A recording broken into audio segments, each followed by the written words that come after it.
exactly what both these teams have in their back pockets coming into this game. Both teams really want to try and get themselves back into the finals. As I said, it's been a long time for both these squads, both these series. And we've seen now Flandre, he's probably going to lose his flash. Yeah, really nice job from WE here, chasing him down. I mean, undertow lands. There's the second one. There's the flash, but a flash forward there from Beishang. Accelerated gate going to keep Flandre alive. And that's why, ladies and gentlemen, you do not take a skill before you see your level 1 engage. Oh, as I say, that scout, though. Ooh, he's alright. Breathe can't get on top of him without using his flash. So good start here for WE. They expend the flash of a jungler for a flash of a top laner. But also, they lose one of the pots that are on Flandre, and having the acceleration gate taken level 1 opens up Breed so much more to be able to play a bit more aggressive and have a little bit of an easier time in this top side of the map. WE, with the late invade as well, caused an absolute ruckus for EDG in these early stages. Really are. They're just putting in full bull horns ahead, saying, look, we don't care where you're going, but Elk needs to be careful. And just gets punted over the side. He'll be fine, as EDG just want to try and get themselves to the lane first, and they should be able to get themselves an experience advantage, as nope, Elk was just in line there for all 3 of those minions. So level 2 going to be an equal pretty much state for this bot side. Yeah, and honestly, Viper Mako kind of got to be careful here. They don't want to shove this wave because they know that you're basically playing in a split match scenario. Beishang, oh, actually, as I said, that Beishang gonna pass his way over onto this top side to try and contest again. Oh, well, look at the bot side, and my, Dagda, this is so aggressive from both these sides. Red buffs were stolen, and now we can see the junglers going at each other. Flash forward from Scout, he gets the scatter of the weak down. He's able to get the kill, and EDG get themselves first blood. It was chaotic, but in the end, nothing changes. EDG finding themselves an advantage.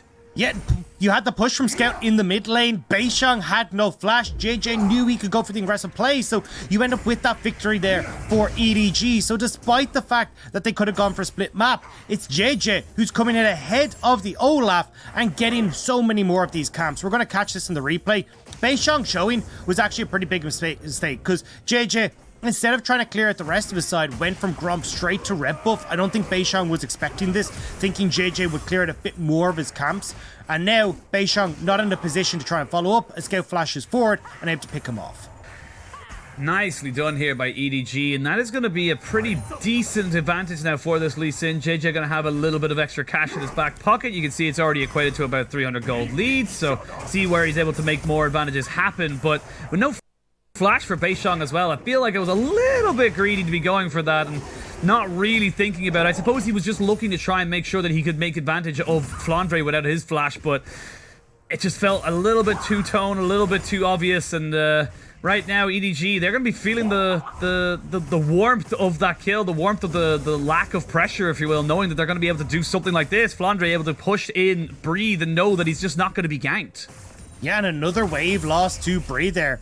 Was just about in range for the experience, but definitely not in a comfortable spot, as JJ, I don't think he was spotted by Shanks. So Breathe needs to look for this reset here. Again, we know we're playing in this split map scenario, so you can see Elk pushing in heavily on the bottom side. He's getting chip damage onto that bot lane turret, whereas for Breathe, needs to play very liberally with his TP, get that reset in, and make sure that he's going to be able to stay safe. Oh, here we go. Both junglers, though, are coming up to this top side with the Krugs as the prize, so JJ does not really want to fight Beishang just yet. Both TPs are down now for either top laner, and Shank's gonna feel a bit sore going into this matchup. It is favored towards Syndra in these early stages. Of course, you're just expecting that in this matchup, but for Shanks, I do think he's gonna be fine once he gets onto his first item, just to be able to clear waves. I mean, it's not even a terrible matchup, because honestly, you just play at range as Shanks, right? You pop down a soldier and then stand right the hell back. You're like, I don't want to deal with you, I don't want to touch you, and as long as those dark spheres don't land, you're totally fine. So he's just going to farm it out, keep himself in a nice spot. You can see CS bang on even in that mid lane as well. So it's not the worst of scenarios. I actually think, despite the kind of the early shenanigans, like even if we take that kill out of the picture for EDG have been winning this early game. Like, the top lane where Olaf ends up clearing out the Krugs, that was a level 1 Krugs. You've got, like, your next round of camp stall spawning for JJ on this bottom side, and if he wants, he can just go and clear them out, but looks like he's going to hover in this mid lane, see if he can help out Scout.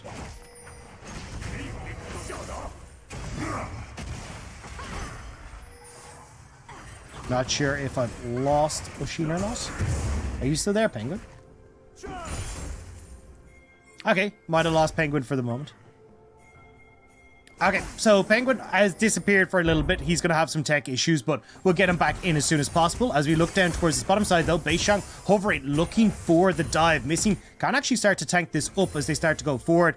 Mako will need to make some sort of miracle play if they hope to keep this. As they look for the dive, damage initially on towards Mako. He gets a good flash forward, gets the headbutt, and that's going to be missing going down. Viper flashes away as Beishang. He's now stuck under the turret, but it's Elk tanking it up. So Beishang will be able to stay there. They're eyeing up the repeat dive. But Mako goes for the headbutt, not able to get the pulverize. It's Elk playing just on the edge of tower range. This could set up Beishang so well. Mako gets the heal, gets the hammer down from Beishang though. That's going to be the kill as the TP from Viper. Now to finish off the low health Olaf. He's running, he's gone, and Viper just with the snipe before the cow is able to get the kill. Nicely done by Viper, and a bit of a botch play coming in from the side of WE. You end up going 2-4-2, and EDG still have the TP to get back towards this. As we look at the replay, like, Beishang doesn't actually end up getting a huge amount done here because of that great headbutt coming through from Mako.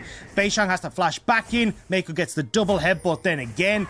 And just too many low health bars here. Beishang's trying to see if he can heal up off the wave, but Mako playing keep away under the turret does such a good job at delaying this play. And honestly, I think WE, they kind of just forgot about the TP, not expecting Viper to come back into this play and giving over another kill towards the bottom side of WE. However, we're going to have to take a quick look at the map. I'm now understanding that I don't know if Lyric has the same sort of control as I do in this scenario, because he's been doing pretty well. Yeah, I can totally understand that. I am back. I am ready to set myself up. And thank you. Your play-by-play was fantastic. Thank you so much. My internet decided to die, and you got yourselves a nice little play in that bot side. So coming back into this one now, you can see EDG, like you said, having a bit more of an advantage as they are just able to capitalize on what was effectively a little bit of a botch dive in bot side for WE. It ends up being a 2-for-2.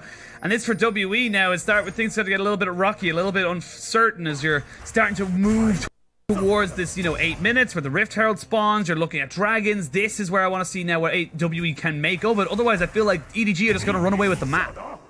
Well, I think the big thing here is that, like, the strong side of the map for WE is... Oh, hang on. Oh, we're gonna go in. There's just too much damage. The dragon's kick into the unleashed power is just too damn much. And that's another quick kill. And we talked about the power of this Lee Sin, and my god, is it coming up dividends.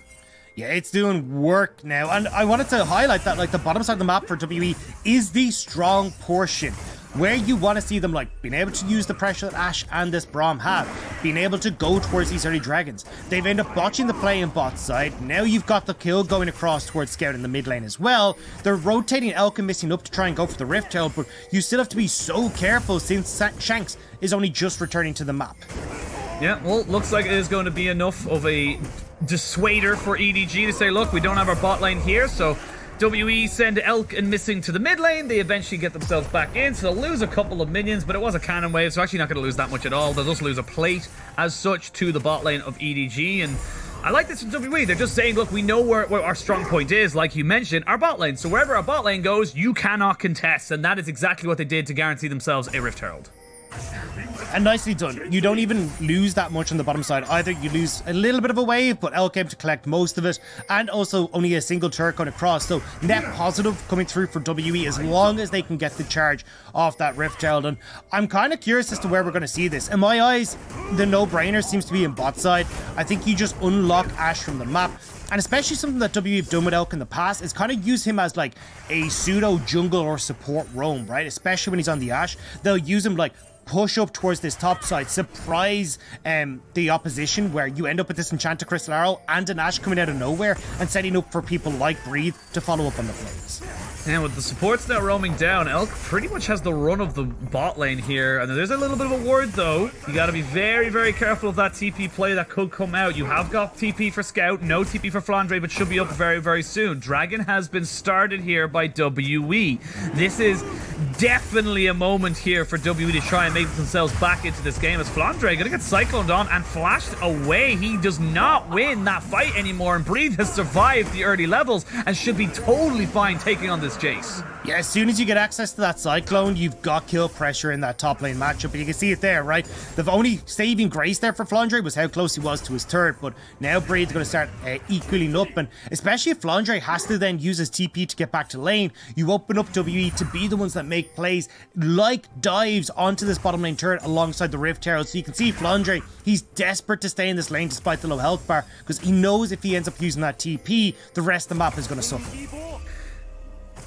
Now Flandre needs to play so careful. Doesn't have great vision control in this top side. Has a scuttle and maybe one ward there, which will actually spot out Beishong, so they know exactly where this Olaf is going to be. Flandre should be able to get that one going for himself. And Scout, actually taking a very unfavorable trade in this mid lane. Going to try and reset. Of course, has got his teleport available to him. But now WE, they've got the run of this mid and top side. Flandre's just got to get out. He cannot defend this anymore, and that's going to be another lost wave. But no, he decides he wants to keep going for this because Alistar's roaming up. Alistair's moving, JJ's moving now.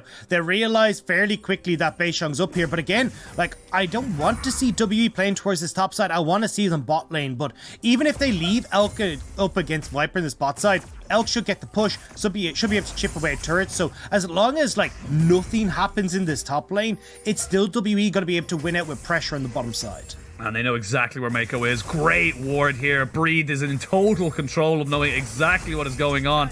He will take an accelerated shock blast to the face, and now they know there's 3 people top. Viper, you're all on your lonesome, buddy. You got nowhere to go. He will not get his ultimate off in the end. Missing goes golden. Not quite sure about that one, buddy.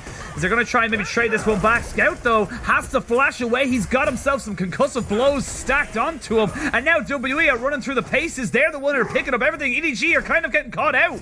Yeah, Shanks in the mid lane as well. 2 turret plates, bot and mid. Now, JJ.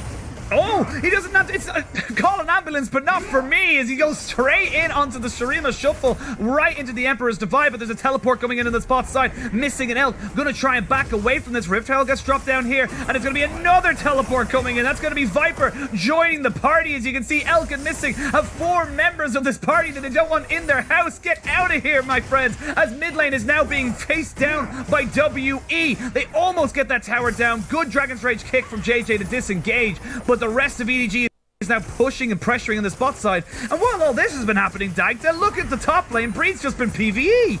Yeah, EDG are like running around the place trying to put out fires, but they don't realize that fires are spreading everywhere that they are not. Breathe now getting 2 plates top. You got 4 plates in the mid. You've already got the 3 plates in the bottom lane, and JJ's in trouble. He's in so much trouble, but he knows the tower is still the more important objective. WE will take the first tower. They'll take away that last plate as well, and WE find themselves with a 2,500 gold lead out of just pure chaos from EDG. EDG just panicking. Yeah, they're trying so hard to claw something back. Scout invest that TP bot side, so like, right, let's see if we can make something happen. But now you don't get any sort of answer. And honestly, like, this is going to wall back now. This is the dive onto Viper, where we just said, look, Viper, not in a good spot. I do agree, Missing, suspect on the stopwatch, but you know what? Not a huge amount lost. Either way, though, as you said, massive 2k gold lead now opening up for WE. The big thing to keep your eyes on, though, is that we have the double teleports now available for both solo laners. Dragon is up in a minute and a half. You're gonna have the Rift Herald up in just under a minute as well. Like, these are now plays that you can look for as WE and still have contention down towards the Dragon in just around about the same time. And the funny thing is that 2,500 gold lead was created from a ward. One ward that spotted out Mako and JJ in the top side. That little bit of information was enough for everyone on WE to fully commit and say, we know exactly where we need to be, and they've gained so much for it. Everyone watching, if you're playing League of Legends, buy wards and use your wards. God damn it, I'm sick of seeing negative scores on the ward scores. But we're going to see top side as EDG now lose Flandre, as the rest of WE are just making plays around the map. I mean, easy pick-off. Breed gets the flash forward, gets the essentially the kill already, and it's just going to be the rest of WE there. Now, again, this is what we're talking about. Make the play top side, so that then you've still got the double TP to get towards the Dragon. So even if EDG tried to trade, they're just not going to be able to do it in time. And even still, WE, 20 seconds to get down towards this bottom side. They can reset and look for a fight at this Dragon as well. And we talked about this in our pregame. We talked about how WE like to play the game. WE love the skirmishes. They love team fights. They love just running around the map. EDG love controlling the pace. They love having control over the map. That's not what they have right now. They're going to lose top tier 1. Yes, I don't even know if they're going to lose the Dragon at this stage, but the Rift Tower is going to be dropped down as well, so they're going to lose tier 2 as well in this particular sense. And this is just WE constantly pushing forward. It's now a 4,000 gold lead. They're still pushing in forward, and there's nothing EDG can do to respond to it as, oh, the Enchanted Crystal Arrow almost lands. Tier 2 does go down. Flandre backs himself away, does lose his flash almost immediately off of spawn. And the rest of WE are here just to try and get away, as we see now missing. Might be in a little bit of trouble, but enough soldiers from Shanks is enough to dissuade the rest of EDG. And you can just go for Dragon again, so you can get yourself everything in topside, reset, and go back bot and pick up the Dragon as well. And remember what we said, EDG, they needed to win lane, win game, because this composition is not going to do well against what WE have. And when Breathe is styling on Flandre, having hit this level 10, having the Divine Sunder now complete alongside the Tiamat, he's in a phenomenal spot. These team fights are going to look great for WE. And as EDG, you just don't have enough keepaways to deal with everything WE is thrown at you. You've got a headbutt, you've got a dragon kick, but you've got a monkey and a Viking and a pigeon who are all trying to run you down. That sounds terrifying than the other, actually sounds terrifying. I just imagine an old homeless man with a monkey on his shoulder and a bird just swooping at you. Like, I'd run away. I don't know about anyone else. Like I wouldn't be able to deal with that. Yeah. It's like you're playing an RPG game and you've run into the old shaman who's in a hut. Yeah, literally what it kind of feels like to me. As we see now, WE, they got themselves 2 Dragon. It's going to be a Cloud Soul and a Cloud Rift. They have themselves a 3,000 gold lead. EDG now in a little bit of an issue now as they try and crawl themselves back. They did get a tier 1 in top side, so they do have that one going for them, as Missing tries to get some decent vision down for his team. WE going to get some resets as we look at some of the items. And you got some mythics being picked up now. You actually have double items here for Elk. He's got the Guinzu's Rageblade on top of the Immortal Shield Bow, so he's looking very, very good at just single target damage and taking down someone as soon as they're in his face. And especially when you have so much control of the map for WE, right? Like, how do you try and contest any of the vision for EDG? You just gotta send Mako on his merry way and hope that the coast is clear, because otherwise, Enchanted Crystal Arrow to the face, he'll have to prop Unbreakable, then you end up with, like, Glacial Fissure, you got slows coming through, that Alistair just can't survive, and you can see here, right? You try to contest vision for 1 second, ooh, that nearly connected. Elk looking to try and maybe predict the safeguards from JJ onto Viper, maybe catch somebody out, but you have the option of doing this now. Your ult is on probably like a minute, maybe a minute 20-second cooldown. It's not very long at all. You've got yourself plenty of options to go with, so you can throw that out and see what you can go. But I will say for WE, they haven't cleared out all of the vision just yet, and ooh, that Syndra still hurts. The Syndra definitely going to be hurt, especially as it looks like she's actually... Ooh, wait, Breathe? He's fine. Yeah, they're going to be looking towards the Rabadon, or sorry, the Seraph's Embrace, and more than likely then a Void Staff directly after for Scouts. So Scouts in a reasonably okay spot, but there's the TP. TP is going to be Viper coming back in just to join the rest of his team. Jay's still up on this top side. Midwave has been pushed in here by Shanks as we look to maybe go for something. The red buff will be taken away from its natural habitat as they try and take it down. They will smite down from JJ. As the rest of EDG do defend bot tier 2, but Shanks pushed in mid, which means that the rest of WE with control of this jungle can move in, get some chip damage onto that, get themselves back into control. And you can continue to do this as WE, right? Breathe, shove in top. Shanks, shove in bot. As long as Elk is able to get on towards that turret, you can full collapse, and your dive potential is insane as WE, especially when you've got Breathe with that Cyclone in the mix, knocking up everyone underneath the turret. You got a ton of damage that can come through very, very quickly, and easy ways to like stop the re-engage as well if EDG try and collapse, because you got Missing who can set things up, Emperor's Divide to shove members away. Like, you've so many opportunities as WE, and that's not even looking at like Dragon in 2 minutes that they'll be kind of forcing EDG to fight for. The Baron take on WE is insane as well, so you've so many different things that you have to watch out for on EDG's side. Well, there is obviously still that caveat on EDG. If you find a champion, you got a numbers advantage, you can delete them. A good Lee Sin kick here from JJ, got a priority carry into the back of the pit, or sorry, into the back of the team fight would be enough as well. So WE, they're not home and dry just yet. Still plenty for EDG to come back into this as we do hit the 20-minute mark. 3,000 gold, still the distance or the difference between these two teams. And Baron has just spawned as well. And I do love the true shot barrage there from Viper, just respecting the fact that WE are one of those teams that will just start it off spawn. If they find themselves an opportunity with the good resets, they'll just go for it. I think for EDG, your biggest hope here is just like, all right, we get this like scatter the weak into an accelerated shock blast. We burst out maybe Beishong or breathe before he can really get going. But if they're in a position like this, oh, we're going to see there the Ash Arrow has been tanked up by Mako, who has popped the Unbreakable Will, so he will not have that for this next fight. As we can see, great scatter of the week, though, onto Elk, and missing stops everything from WE, and you can see they have to back away. They cannot move forward with this. They're trying to land on their toes. They're trying to see if they can get Breathe onto this back line, but it's just not really coming out for them. Elk using that red buff and that Immortal Shield Bow passive life steal to get himself back up to a healthy position. And this is 50 seconds before this dragon even spawns, and right now it actually looks like it's EDG using their pokes so effectively to just keep WE at arm's length. Yeah, you couldn't get the engage from Breathe onto the priority targets. The Enchanted Crystal Arrow was already used, so now they're kind of just being kept at bay. And Scout in behind the turret, trying to push them back. With 30 seconds, these resets are going to be late for the Dragon. Yeah, we will see Viper feeling confident as we go for Breed. He's behind everybody. TP going to be coming in, but the tower should fall before he can do it. That's huge. This is a 4v5. The Accelerate Shockback keeps Elk and missing away. You can see the flash away from Beishong. There's the kick right onto everybody. Normally, that's a terrible thing to do, but EDG make it work. They find a pick. They get the Dragon. They honestly might look for even more. Yeah, especially with the top laner down, TP's now used. They can try and move around and look for more picks. The Enchanted Crystal Arrow, though, is going to be up very, very shortly, and that's the dangerous ability that WE have available, as WE, they've gone straight for the Baron. They've just got in for it, but you can see EDG, they smell something's up. Something's fishy here in this Baron pit, and Mako, with his ward, enough to just dissuade everybody from the side of WE from going for it. Shanks, though, seeing if he can maybe take down Viper. He's going to get jumped in straight away. The headbutt pulverize is good. Shanks goes golden, only to be shot down. Bird is dead by Flandre, and now EDG out of nowhere. WE had full control. EDG does have everything. Yeah, one messy fight into a second messy fight into picks. It has not gone the way of WE. EDG back away. They're going to be delighted with that gold that they've now put in their back pocket, especially as they start to claw their way back to a more even state against WE.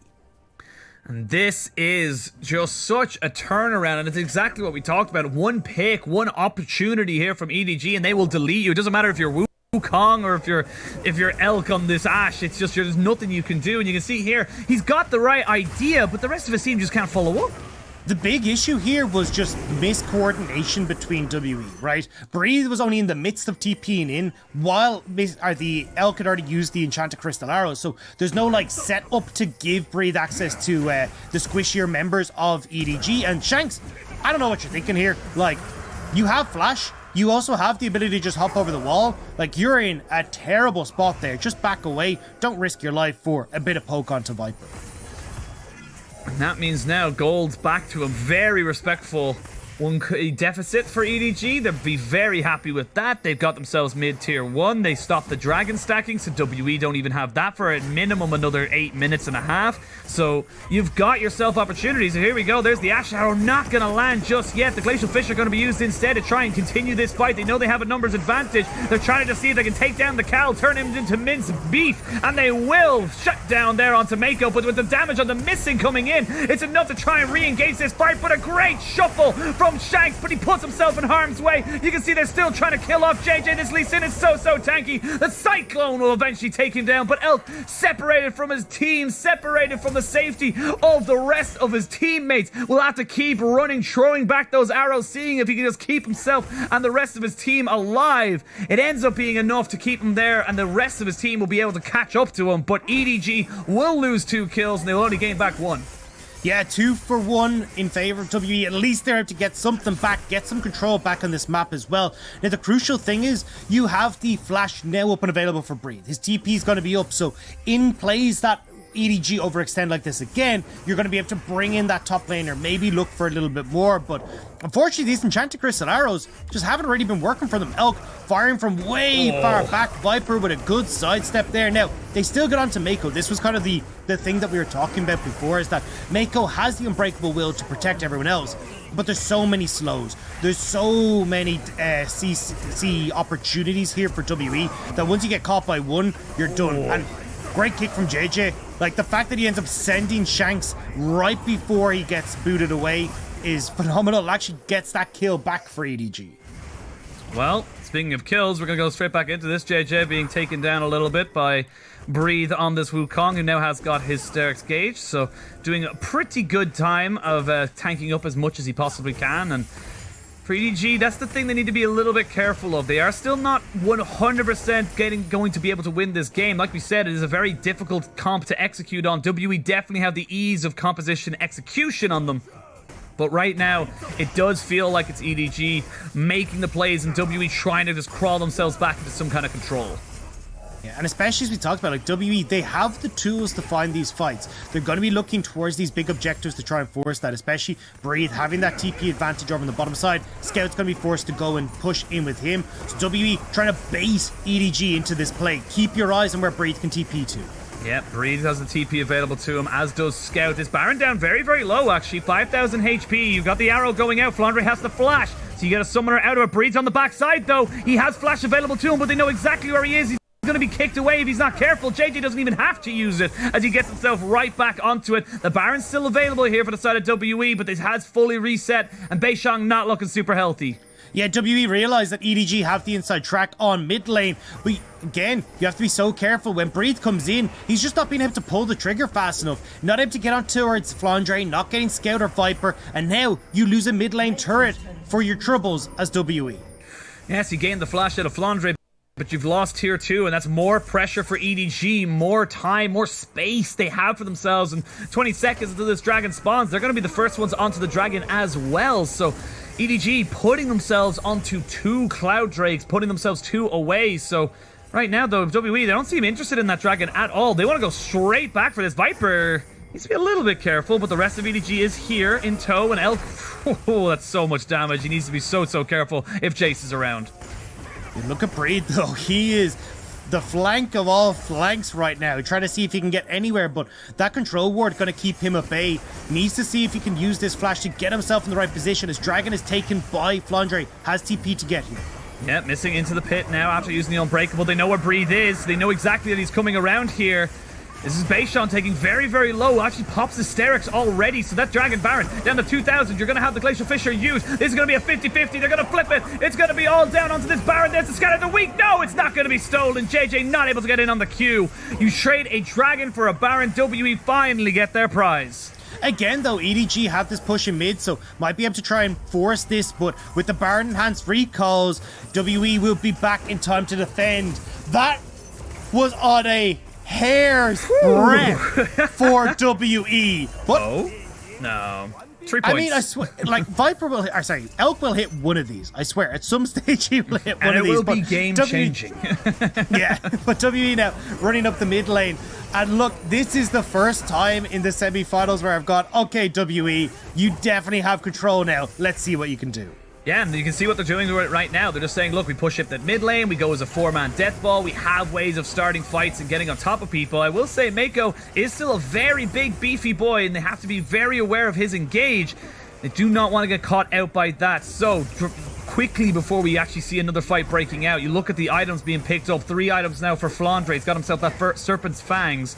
It's weird to see exactly where they want to go for as well. But no, nothing else is going to be happening here. You've got the Archangel Staff finished up here for Scout. You now have that Frozen Heart for the Ezreal. So Viper is going to be very tanky and dishing out a lot of poke damage in these skirmishes as we see the tier 2 going down. But on the other side, 3 items now for Elk alongside that stopwatch. He's got his Bork, his Gwynzus, and his Immortal Shield Bow. We have got Breathe almost getting up towards the Titanic Hydra as well.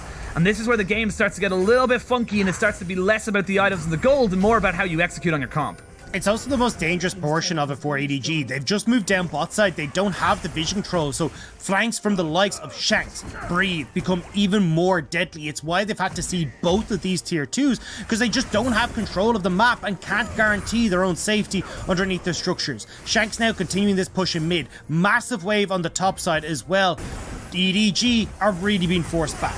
They are. 5 people though in this bot side. JJ goes forward, but I don't think he wants to stay there, as the rest of WE will back themselves away, take away these jungle camps, continue their ascendancy as they have a 3,500 gold lead. It was looking a little dodgy for them for a few seconds there, but they've used this Baron to great effect. They've now knocked out all the outer turrets, and the only ones left are those inhibitors. And you're still looking like 2 minutes until the Dragon. You get the opportunity here as WE again to start to push in, get these waves in order, keep the vision control nice and tidy in close to EDG's base, and then fall back to Dragons, fall back to Barons as they start to spawn. Having lost all of your outer turrets make this so much more difficult for EDG to control, because once again, they don't have someone that's very good at face checking into WE's composition. This game all of a sudden got very tense, Tagda. Got very much down to the 5v5s. 31 minutes coming up now. 3,000 gold lead, or just about under it for the side of WEs. They get themselves reset. We actually see a Void Staff being picked up here for Shanks, so he's got himself that. A couple of extra stopwatches there as well. We will see a very late Wit's End build for Elk as he tries to survive the burst damage coming out from Scout's Syndra. And this is where the game gets a little bit scary. Look at that damage. That's not onto the decoy, but that's onto your tanky, arguably your tankiest member as well. There is no room for error here for Team WE. Yeah, there's little to no magic resist picked up on WE's side, so Scout, if he can get onto a target, will do work. And that's why I think the best player to call here for EDG is to try and find these picks. See if you can hide Scout and Flandre somewhere, just burst someone down from long range, but unfortunately they just don't have that control. Luckily for them, they do have 2 people with abilities, or actually 3 people with abilities in the mid lane right now who can check out these bushes, see if they can find anyone lurking in the shadows. As you can see them there, just using as much as they possibly can. There's the True Shot Barrage to try and thin out this wave on that bot side. Should be pretty easy now for Scout to drop down a Q and kill them all pretty much instantaneously. As you can see, very, very simple there for him. But 30 seconds till this dragon spawns. I don't think EDG will be fighting for it. I think they'll be very happy to give it up, as WE not quite on the soul point just yet. So definitely not something you want to be losing the game over. Yeah, it definitely could be worse. It's a Cloud Soul, but it looks like EDG now starting to mount the offense. Mako being the front line. This is actually a bit of a precarious spot for WE. I don't like teams fighting around this. Actually, listen to Cagel's stream. This is the IG bush. If anyone doesn't know, go look at his stream to figure out what that means. As IG definitely throwed a few games in that spot, but now WE backing towards the dragon. Watch Breathe. Look on the minimap and watch Breathe. He's just roaming around so far, trying to find himself behind enemy lines. Dragon has been started by Elk, and it will be finished by Shankson himself. True Shot Barrage has been used and blocked up by the Unbreakable by missing. Now Scout, with a blue buff in hand, will throw it straight to the enemy team and say, hey, I'm in behind you. And now the both teams are on the opposite sides of the map. They try and go for this. It's very clumped up together for the moment. Breathe can't quite get himself on top of anyone. There he goes. He flashes forward. He gets himself on top with the Cyclone. Goes into GA stasis, but it looks like it's EDG perfectly kiting this one out. The damage from WE is just not quite able to get there. Shanks now needs to back himself away, get himself over this wall. Elk will probably have to use his flash as well. And they're being pushed into a corner here, Dagda. There's nothing they can do, but they're on the wrong sides of the map now, WE. They actually have a wave in bot lane if they wanted to go for it, but JJ's so low. They're just being tantalizingly teased right now by EDG. We're just keeping a perfect distance away. Through Shot Barrage gets blocked by the Unbreakable again, as we can see Viper going forward. There's Flandre jumping in with JJ going down into 2 for 1. There's a shuffle though. It's huge. Can he get the damage? No! It's enough of a burst here from EDG, and that shuffle means nothing. And now they can push up mid with the ace and maybe even end the game. And now EDG taking over. As he said, 40-second death timers. This could be it. The TP's coming into the wave. EDG want to end this right now. One team fight could have cost it all for WE. We'll see if they can do it. It's a big old hefty minion wave, as we do have Breathe here. His Cyclone is just up and available. Inhibitor turret down. Inhibitor has fallen. EDG not looking like they want to be stopping anytime soon. There's a great headbutt though right on top of Breed to stop this Cyclone. He's going for the minions though right now. The Nexus is laid bare. You don't have the damage. You don't have the way of stopping this. And EDG 2-0 up in this series. One fight gone astray from WE, and it's a disaster for them. Scout absolutely corralling the entirety of WE away from that engagement in that last fight, and it means that with no magic resist to speak of, Scout actually holds strong as Breathe falls and the rest of WE follow. Great moves here from EDG, and they had so much to lose from it. They, as we said, their comp was harder to execute on. They had so many things that had to line up absolutely perfectly, and they just made it work. WE faltering right at the final hurdle and really not finding themselves in a great position after that, that botched fight. Yeah, I mean, look, it was kind of WE's game to continuously keep control, but honestly, I think Scout, MVP once more here, the big issue was that WE had not built any sort of magic resist. Elk was looking at that for his 4th item. He'd only managed to get the Hearthbound Axe. You'd nothing really on the rest of WE as well. So when Scout got into this position where he's able to flank onto them at the Dragon Pit, there was nobody that could actually go forward and tank Scout's damage. So while Breathe is trying to deal with 4 members of EDG, Scout's just manhandling the rest of WE, and EDG can take the fight. And, I mean, that was phenomenal from EDG and Scout to actually be able to bring this one back. Honestly, I'm looking at this Jace pick right now for Flandre, and it's just so powerful. Before the fight even begins with these accelerated shock blasts, you're just seeing so much of the health bars from Team WE being absolutely obliterated, and they can't walk.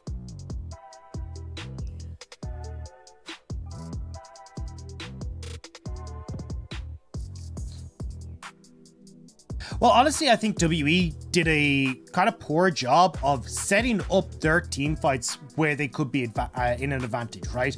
Like, the way that this composition works really well is like when EDG are all kind of grouped up, say they're trying to gain access to the dragon through river and stuff, but they're just not quite able to find that. And oftentimes it means that EDG were getting into positions where they were spread out. There wasn't that like nice front to back for WE, and EDG were able to punish. Yeah, absolutely. My internet died for a second there. Thankfully, it wasn't during a team fight, so we all G, baby. And again, EDG now 1 game away from a finals date with FBX. 1 game away from locking themselves into the World Championships. It's all on the line here. We'll see if WE has anything left to show in this series, or if it's going to be as simple as it is. We're going to throw it to a quick break, and when we return, Game 3 will be happening very, very soon.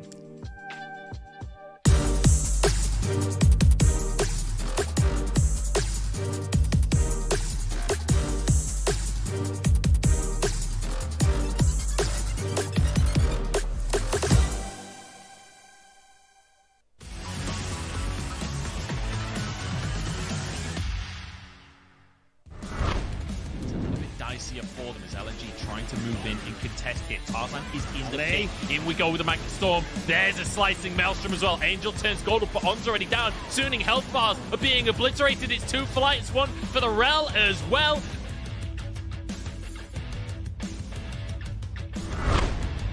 Might be getting caught. Breathe is now going to join the fight. Missing is in some trouble. Uses the Glacial Fissure nicely as the Harrowing Mist is going to be nicely done by Breathe. The big engagement, Cold! The Moonlight Vigil on top of it! And Cold has found himself 2 kills. Now you've got Elk into the fight. The rest of Team WE getting a little bit low. LNG are hunting, they're smelling blood in the water, they're gonna go for it, they're jumping in, Shockwave does land down, but it's only on the Carson show, not exactly priority carries, you cannot get back over the wall, but look at that TP, that's gonna be Knight joining this fight straight away, he jumps back in, but they knew exactly where he was, and they jump straight on top of him, Knight is dead, that's a shutdown going over, as Icon picks up another 369, has nowhere to go, and he will also fall, GA down, Jaculov is dead, LNG have found their fight, LNG have found their moment, and LNG will take everything from Top Esports. They're going to look to end the game. The and the poke's starting to fly across the Rift. Seeker, there's a flash on the Shanks to the back line. The Aurelia with GA playing aggressive, but the scout of the week's the 3-man. The Realm Magnet Storm as well. It's a bit of a mosh pit here, even in COVID times. That's dangerous. BLG survived at the time being, but aiming on the back line, having free space. The satchel charge gives none of it though. Elf goes down in the end. Lyric, you're a color caster. Analyze that one.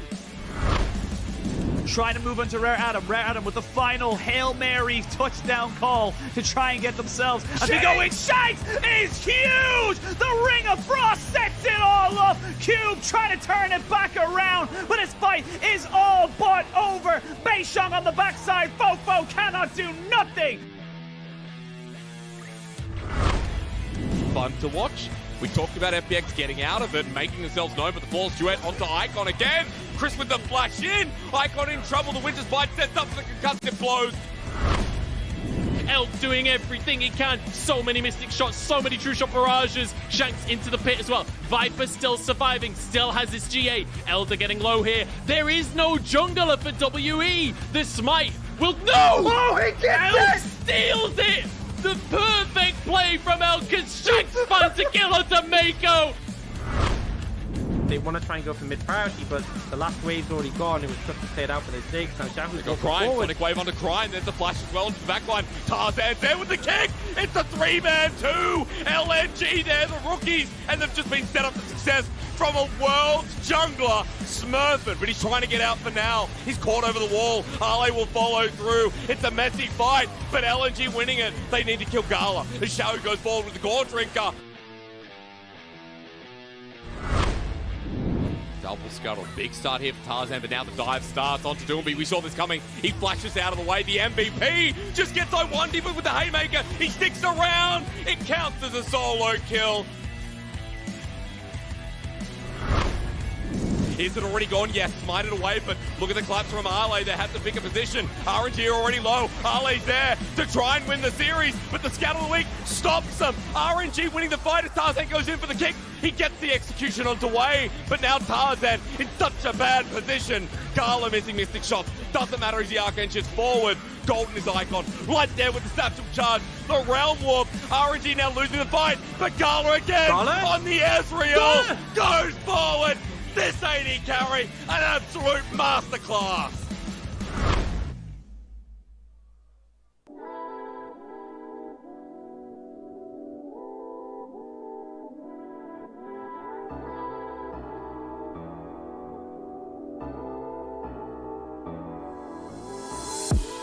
It could all just be so simple, baby. If you wanted to be mine, you don't gotta be shy. Relax your mind, relax your mind. Don't take your time, don't take your time. It's alright, it's alright. Say it wild, say it wild.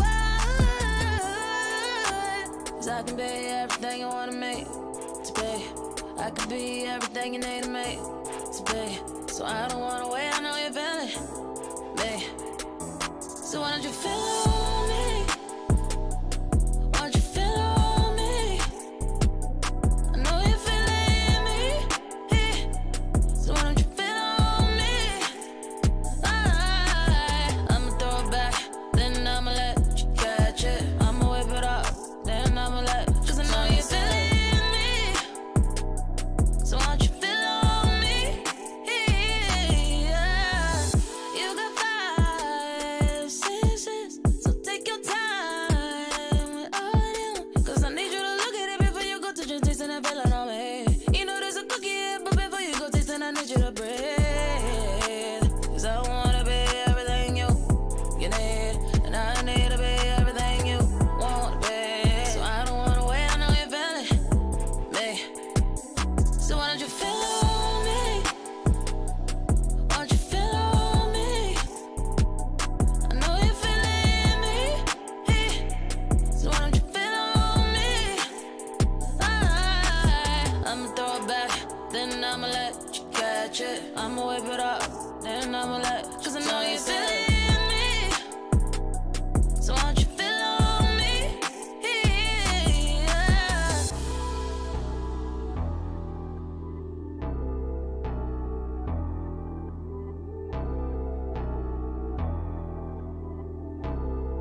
So why don't you feel on me? Why don't you feel on me? I know you're feeling me. So why don't you feel on me? I'ma throw it back, then I'ma let you catch it. I'ma whip it up, then I'ma let you. 'Cause I know you're feeling me. So why don't you feel on me?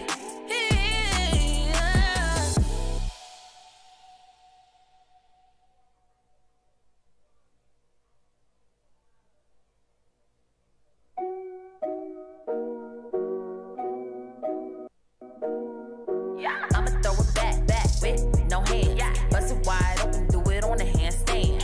Hits in rotation, it's gon' make you dance. He gon' throw a stack, pop a rubber band. Pop, pop, pop, pop, pop, pop, pop, pop. I'ma throw it back with no hand. Bust it wide open, do it on a handstand. Bands rack it up, first of the month.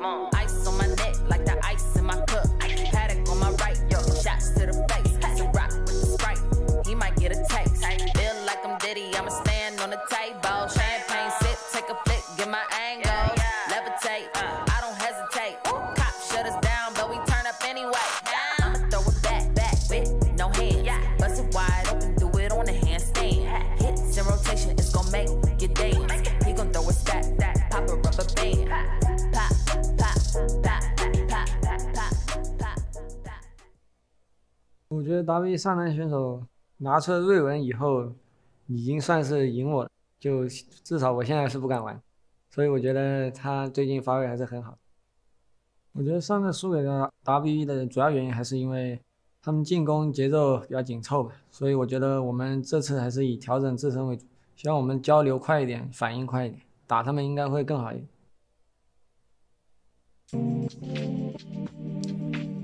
Well, he's definitely been keeping them on tabs in this series. 2-0 is the score as we go into our third game of this best of 5. I am Penguin. He, of course, is the illustrious Dagda, and we are going to be showing you all of the different things for Game 3. But before we get into that, we got to talk about our MVP from Game 2.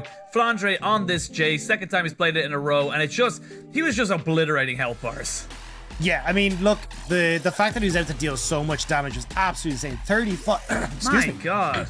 35% of the team's damage, 6 kills for his name as well. And that triple kill at the end really just solidified it for himself. He looked absolutely magnificent on this pick. He really, really did. And it was just strength to strength to strength for the side of EDG. They found themselves an opportunity and they just didn't really let it go. As WE, they tried so hard, but this fight around this dragon, which effectively lost WE the game, you can see Flandre, he's untouched. He's just kiting in, out, putting down damage, auto attack. There's a Q, coming back, keeping himself in the accelerated base gate, and just making himself a nuisance on the backside against anyone who tries to go in.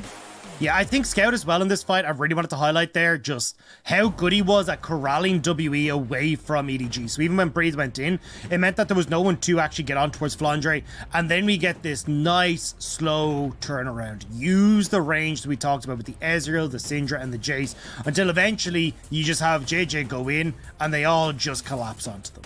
Yep, you can see here, Missing was just playing. He was trying to play bodyguard. He was trying to keep everybody away. He tries to keep himself safe, but then as soon as JJ goes in, you can see accelerated shock blast. And yes, it is a fantastic Emperor's Divide there from Shanks, but it's too little, too late. And for WE, this is looking dire right now. You just had a 0-3 against FPX. You're now looking at a potential 0-3 against EDG. This would also put you into the regional qualifier. You would end up having, obviously, our 2 top seeds being FPX and EDG, but there's got to be something left in the tank for WE right now because they were in a winning position that pretty much the whole time. Yeah, I think that this was a real mess up from them. I think they could have played their composition a lot better, played around chokes, actually found those favorable fights for themselves, but we never got to see it. And now, as we roll into game number 3, we're seeing pretty much the exact same bans coming through, where you get the Renekton ban, the Blanc ban, the Irelia has been the last ban here, so maybe they decide to give that one up, but so far it's been pretty stock standard here. Yep, nothing changing for blue side EDG. They've played game 1, 2, and 3 on blue. They've banned Ziggs, Trundle, and Ryze 100% of the times. And this time, Team WE, they're going to keep with the LeBlanc ban. So EDG probably going to pick up Lee Sin. Not broken, don't fix it. Yeah, I mean, it's the exact same story here, right? And we're going to have Feixiang potentially going back towards this Olaf. I think we might see a Syndra coming through here unless we go back towards the Ashe again. This is a different one, though. Okay, so we're actually going to get this Twisted Fate coming out. Now, this has been a crazy high priority in Europe and does open up the map quite a lot. So we'll have to see if we can get these roaming plays from Shanks on this Twisted Fate that won WE the series in Game 5 against EDG.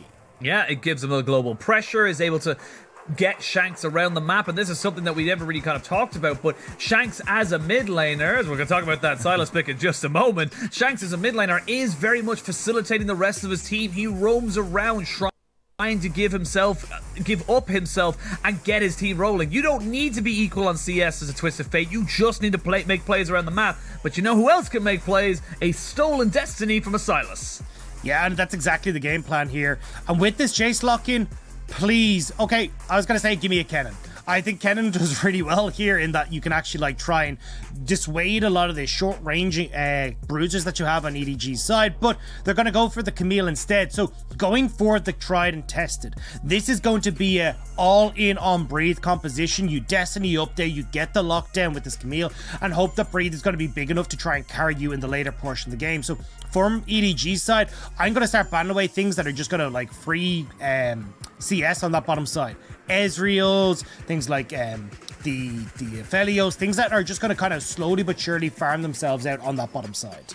Well, nowadays we usually see WE going for that last pick onto the top side. This time, though, they are going to just say, look, screw it. We need something that can carry in that side lane. We need something that can just engage very easily. That is very much what Camille can do. So now WE, they're going to start banning away those supports, and EDG going to start banning away AD carries. So right now, I think EDG with that Kalista ban is saying, look, we know you're going to try leaning towards this very early game-centric composition. We're not going to try and give you that. We're going to have to make you rely on a later game scaling AD carry.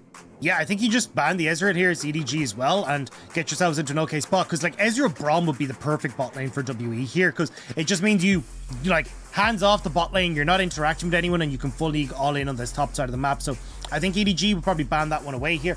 We might still see WE take the Braum anyway, just to play this like full safe pick anyway, and then like look for the counter pick AD carry, but I'm curious to see exactly what the game plan is here.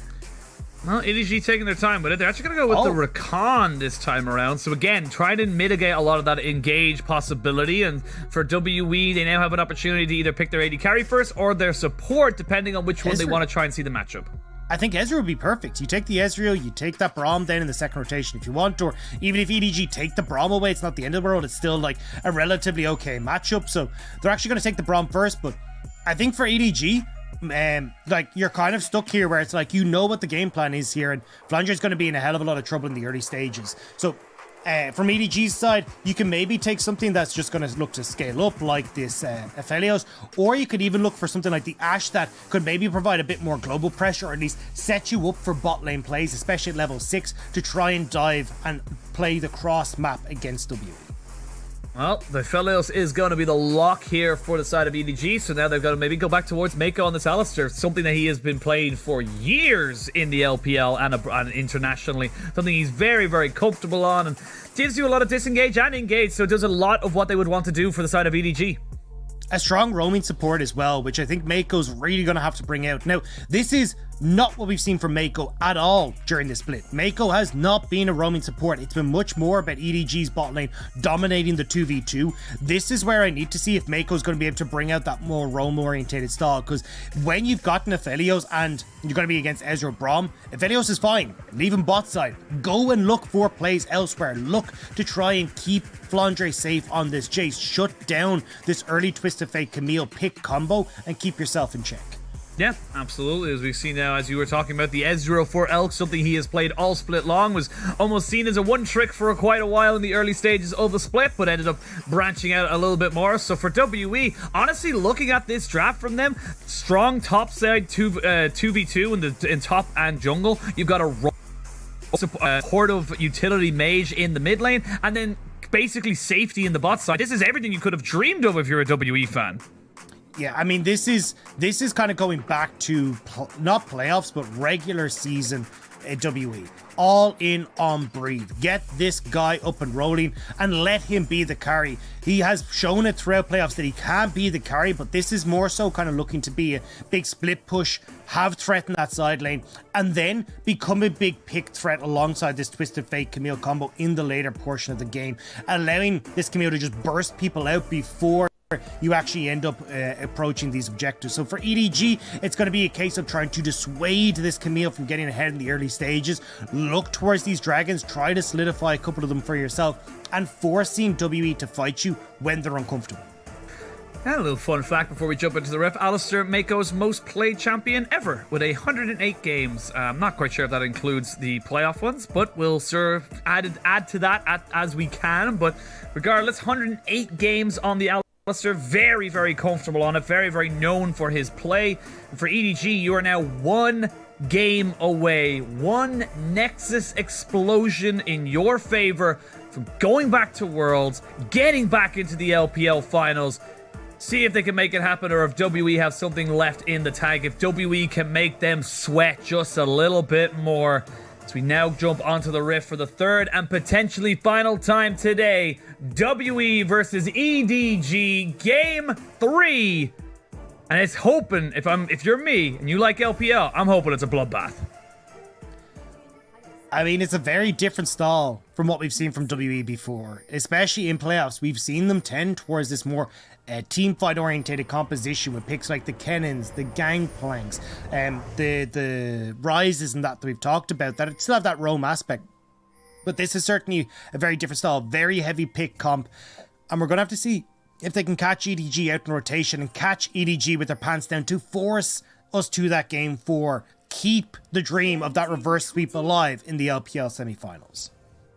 I have to wait and see. It's going to be no early game shenanigans just yet, as we do see pretty defensive wards going down for EDG, making sure they know exactly where everyone is on either end of the bot side jungle. They've got both ramps picked up, and that's going to be swept away and given over to Shanks. I like this. I always love giving it to the solar laner because you get a little bit of XP. It means it gets level 2 first. It means you can push in the wave earlier. Yeah, and especially against Scout, should have full push. The biggest thing here for Shanks is like trying to enact that level 6 and hoping he can get out of lane before Scout's able to follow, but at least Scout not quite able to connect with the second part of the E. Nope, looking for the early skirmishing. I do like that from Scout, recognizing that if he can get that health bar advantage, he should be in a pretty decent stage of his lane, but not able to get it. And this bot side now, it is going to be Elk and Missing having the push as well, but pretty much to be expected. The Ezreal and the Braum level 1, very, very potent considering they can both get those stacks off of the Q, and of course their own auto attacks as well. Yeah, also a big factor here is that Beishang started topside, so Elk and Missing just getting to the wave first allows him to get that push and guarantees Beishang at least one place that he can get that Scuttle Crab, because otherwise might have been a little bit trickier, just because you do have Flandre's able to get that full priority in topside. So certainly kind of the one lane that you'll be looking for here as JJ to try and play around in these early stages is going to be Flandre pre-6, because you know he's going to have full push, can look to make some aggressive plays. And honestly, maybe this is a time where we see Flandre make moves towards the mid lane. Well, looking at mid lane right now, Scout gonna land the Abscond Abduct and get himself the Kingslayer as well, so just putting a little bit of a health bar advantage onto Shanks. And we actually never really get to talk about the Silas as much. We were looking very much holistically at the compositions, and we haven't really seen him that often since the changes from the most recent patch. And I wanted to ask your opinion of why. Why have we not seen him as much, and why is he kind of fallen out of the meta just a tad? So the big one is that it's just kind of made his bad matchups a lot worse, right? Because you don't get the same amount of healing that's coming through. And we've kind of seen a shift away from the Fleet Footwork Q max. You're going back to what we're seeing here, the Conqueror and the W max, the Kingslayer, to get all that extra healing. But in a matchup against the Twisted Fate, where you're not under too much pressure in the early stages, you're in a perfectly fine time. And again, you have access to that ultimate to nick away at level 6. Plus like things like Missing's Glacial Fissure, the True Shot, the Arcane Barrage. I'm forgetting all the names now. Arcane Barrage coming through from Elk as well. You've got a ton of options, but Scout now. Oh, in a little bit of trouble. Undertow will land, but Shanks is just pushing in the wave. Going to get himself a nice little reset as well, as Scout's going to soak up the XP. I think it was smart for WE not to completely all in on that. I think most junglers would assume, well, if I took Scuttle, Lee Sin's probably either taken or has taken the Scuttle, so gets themselves back, and Scout actually dragging the wave over, so freezing it right in front of his tower. I like this from Scout, using the advantage here and forcing a TP out from Shanks, saying, look, you can't walk back to lane, you'll lose too much. Yeah, and again, you're leaving Shanks overextended, which sets up for JJ. It does set up for JJ's. We're going to see a flash walk away from Shanks. Great little capitalization there. Now Shanks, no flash in this mid lane, has to be so much more careful. And especially when you've got TP burnt, flash burnt. How the hell are you supposed to get out of here at level 6? You can't even go up to push onto the wave, and Scout, he's just having a grand old time. Getting this nice slow push in, making sure that he's going to get a nice reset for himself. He can even honestly keep the TP if he wants to, if he gets a big enough push in. And where JJ's positioned, he just roams back towards mid and makes sure that he's able to keep Scout safe. Again, a really good job from EDG in this early stages to bully Shanks and make it difficult for him to enact the early game plan of WE. Yeah, honestly, I think it was a great move here from JJ and Shanks. Or, sorry, excuse JJ and Shanks. JJ and Scout, as he did get the flash off there. I will say, there is an unsealed spellbook onto Shanks, so he's going to be able to alternate out there. I imagine an exhaust or a ghost will be on the cards for that particular spell rotation, as does get the push in now into this mid lane. Maybe lose a minion here for Scout, maybe 2, but not really going to be losing much more after that. And now EDG, they're going to be pretty fine with the way this early game is going. They're going to be a little bit behind in gold, natural with the loaded dice passive from Shanks, and they're going to be okay with how everything has started for them, knowing that they're going to be able to scale very, very nicely into those mid-game team fights. Yeah. I like here though, WE responding well, right? They're like, hey, this is going to be a bit of a slower time for us getting action onto the map. Let's get these dragons. Let's make sure that it's a little bit easier for us to have a bit more time before these dragons become a real factor for EDG. But with JJ coming across, Mako Viper having push, it's actually going to be JJ up to force them away.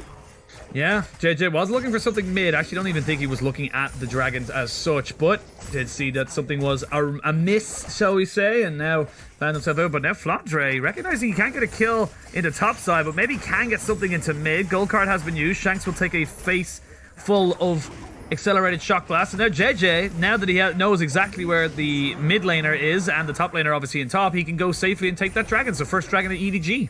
Yeah, and again, this is nice for EDG to start these dragons stacking. I like what we're seeing from Flandre as well. We said at the beginning, hey, look, if you've got full priority topside, can't really push in onto the tower because you're worried about where Beishang is, just roam mid, like this. Yeah, roll mid like this and get yourself in. They're going to see some happy feet, but not happy enough. That's first blood again to JJ. Great kickback on the Beishang, who did not have the Ragnarok. And Flandre accepts the gift in open arms and says, thank you very much. 1,000 gold lead, or just a little bit under for EDG now. Yeah, Flandre, the guy who doesn't get very many resources from EDG is like, for me? Really, guys? I get a kill, but just nice job here from Scout, right? Moves in with the Destiny. Very little that you can do here, Shanks, especially when you've already blown that TP earlier. Great kick from JJ before Beishang hits level 6 as well. Crucially, because Beishang's been trying to play keep away all over the map, losing out on these timings that he's been able to move and also the kills, it means that JJ's been able to get these this level 6 first and punishes greatly for it. That is nicely done now by EDG. They will have themselves 2 quick kills on the Flandre and JJ and 2 assists here for Scouts. So very good start to their early game, and this is kind of a disaster here for WE. They didn't get the early game start they wanted. They didn't get the advantages they were looking for, and it's actually the first Destiny play to come out of this game was actually from Scout. It wasn't even from the Twisted Fate. Yeah, now though, you gotta see if you can actually use this time in his Shanks, right? You know that there isn't going to be no follow-up, apart from the TP the Scout has, so maybe you can make the quicker plays. Beishang moving up here, JJ start to respond though, and the river is in control of EDG, so Flandre playing it very safe and making sure there's nothing WE can do. And honestly, this is a bit of a disaster for the Twist of Fate now, because he can't really leave this lane. And we see Beishang hovering towards this top side, seeing if he can maybe get something onto Flandre. They will push Beishang out of the river brush, but you see it engage on bot's side. EDG looking to try and maybe get on top of Elk. There's the Moonlight Vigil, going to only land onto Missing. The heal has been used by Elk. They are trading this back very, very effectively, though, as Mako takes a lot of damage. Mid lane, though, we see Shanks getting burst down, almost down to about a fifth of his HP. And that's going to be him backing away. Cannot stay in this lane. That means it's a free Rift Herald, because you just don't have pressure in any of your lanes. And you can see why Scout has been playing so well on this Silas throughout the split. Like, he's got a 71% win rate over the 7 games that he's played it, and he is mad handling Shanks in this mid lane, getting the good matchup, getting the opportunity to play aggressive, especially with the amount of pressure JJ has been putting into this mid lane.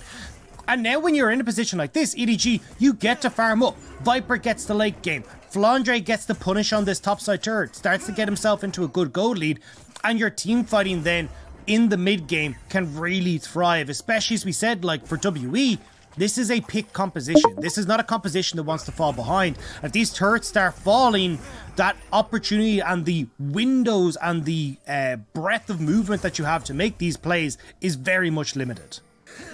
And you can see Elk just trying to use all of his mana to keep this wave from pushing up and getting himself, keeping himself in line with this Aphelios. Viper doing a fantastic job of just pushing it in, constantly keeping the pressure down. And now Mako with level 6 will have himself access to that unbreakable will. So very, very easy if they want to try and go and dive for this turret. Yeah, you can see JJ is kind of on the bottom side of the map, but not in the bottom lane, and Beishang showing himself will dissuade the play. But again, it's just given the opportunity, like Scout, right?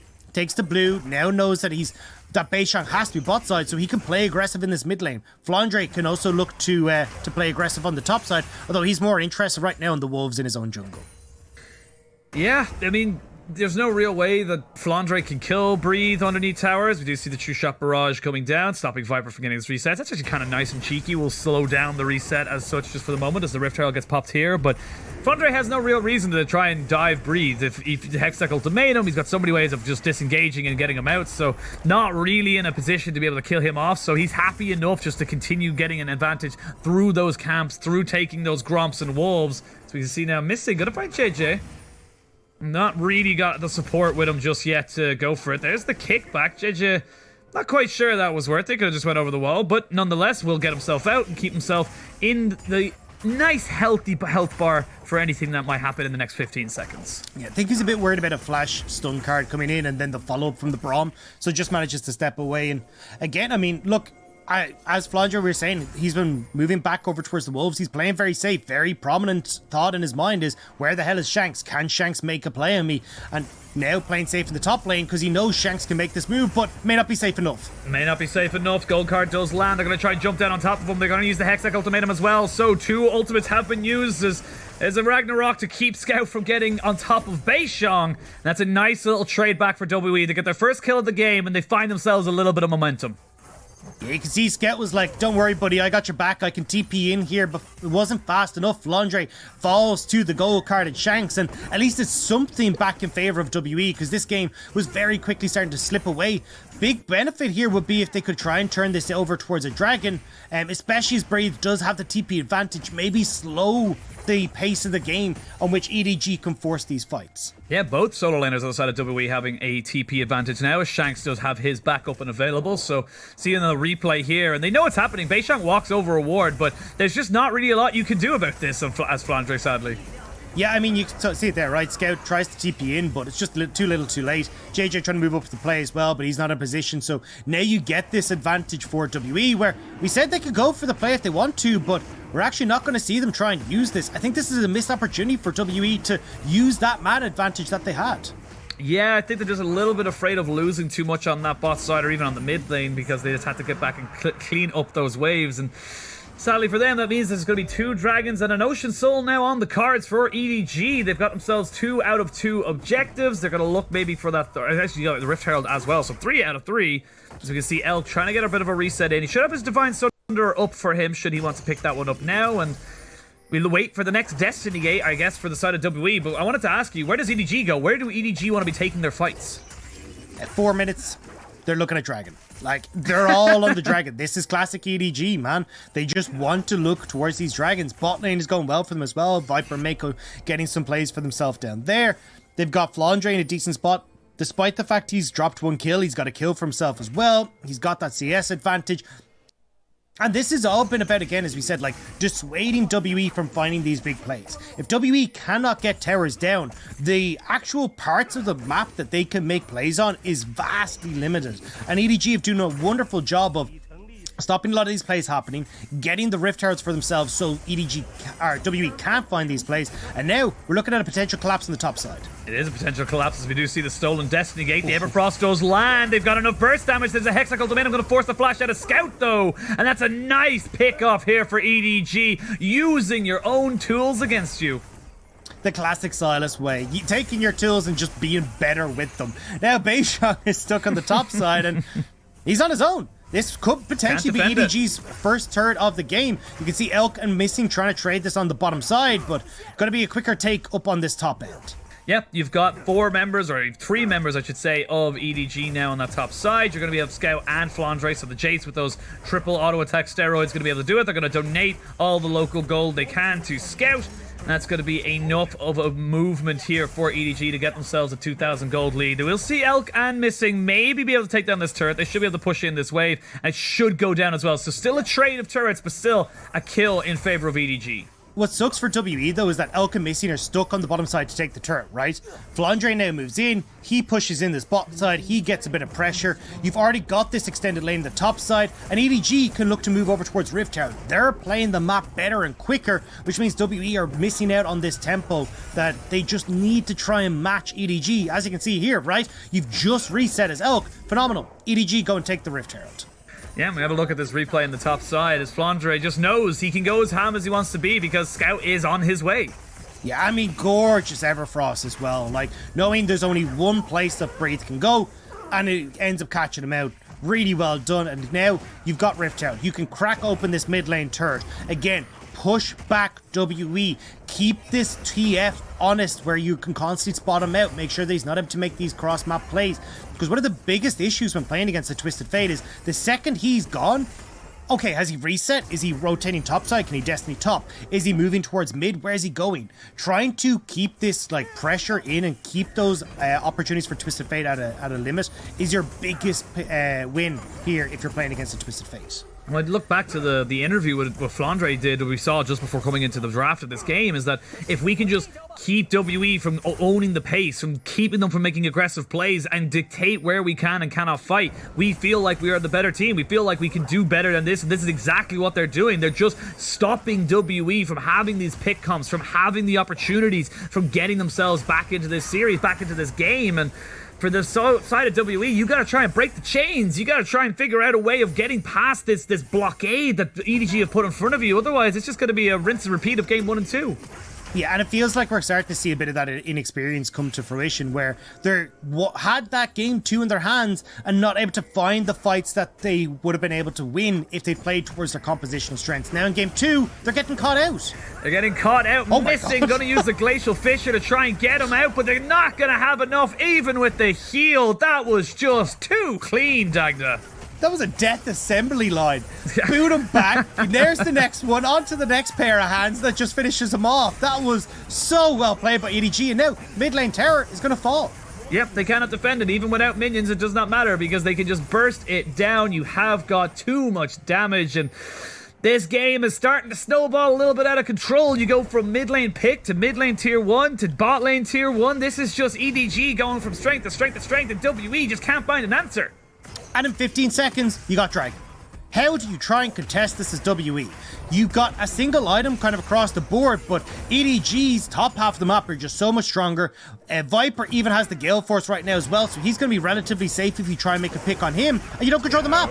Oh, Scout going to be able to try and steal away a Glacial Fissure to try and maybe get something going for him. We'll get the second charge, but not the tower, as the Dragon is going down. That is going to put EDG onto Soul Point, and this is the EDG we know and love. This is the EDG that, yes, they are just doing this low kills. It's not very exciting, but my god, does it feel fast-paced with how they go from strength to lane, and just picking up every single thing.